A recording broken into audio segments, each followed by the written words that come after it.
लहर पहर चलिया बे मोरो डहरिया, लहर पहर चलिया बे मोरो डहरिया।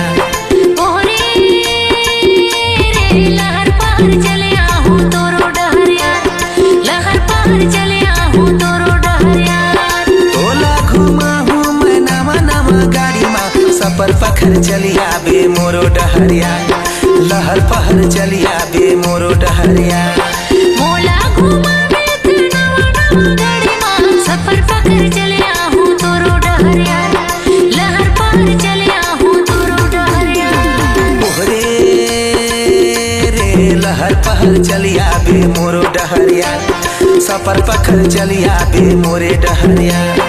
ओहरे रे लहर पार चलिया हूँ तोरो डहरिया, लहर पार चलिया हूँ तोरो डहरिया।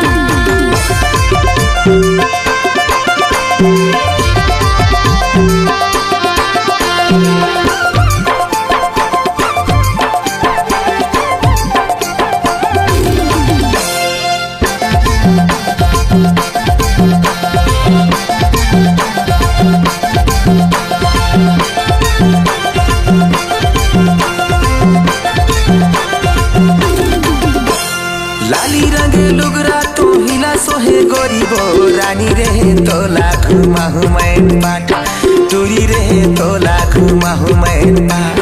सफर पकड़ तू हिला खुले राजा रे, टूरा रे मोला घुमावे मैं पाड़, टूरा रे मोला घुमावे मैं पाड़।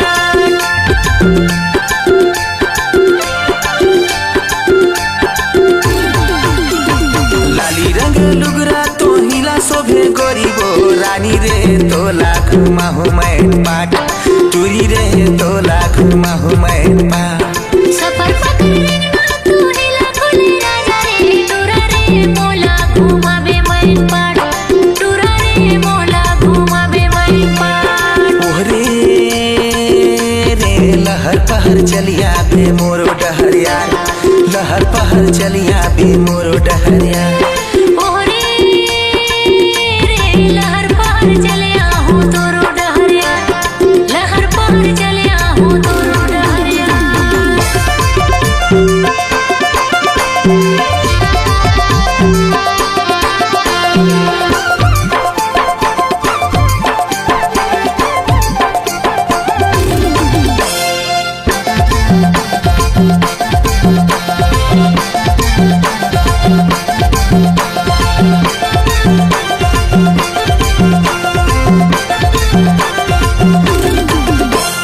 मोर सही माया वाला कहाँ पाबे टूरी रे, आना घुमा दे हूँ बिल खैर खा के बाजार, चलना घुमा दे हूँ तोला में बाजार।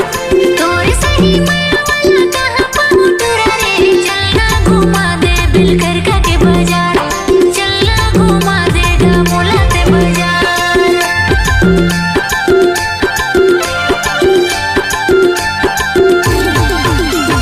मोर सही माया वाला कहाँ पाबे टूरी रे, आना घुमा दे हूँ बिल खैर खा के बाजार, चलना घुमा दे हूँ तोला में बाजार।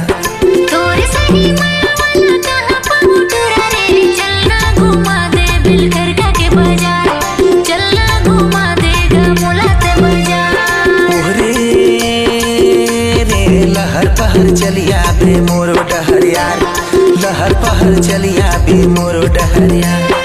ओहरे रे लहर पार चलिया हूँ तोरो डहरिया, लहर पार चलिया हूँ तोरो डहरिया।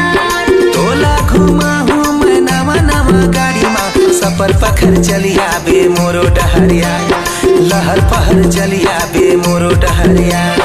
मोला घुमावे तू नवा नवा गाड़ी माँ, सफर पकड़ चलिया हूँ तोरो डहरिया, लहर पार चलिया हूँ तोरो डहरिया। ओहरे रे लहर पहर चलिया बे मोरो डहरिया, सफर पखर चलिया बे मोरे डहरिया। ओहरे रे लहर पार चलिया हूँ तोरो डहरिया, लहर पार चलिया हूँ तोरो डहरिया।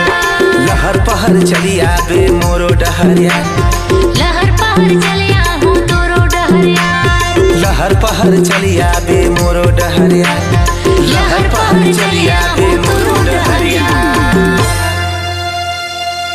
Multi track digital audio video recording कराने हेतु चले आइए गोपाल सीरीज अंबिकापुर। हमारा मोबाइल नंबर है 9826137630 और 8224990401।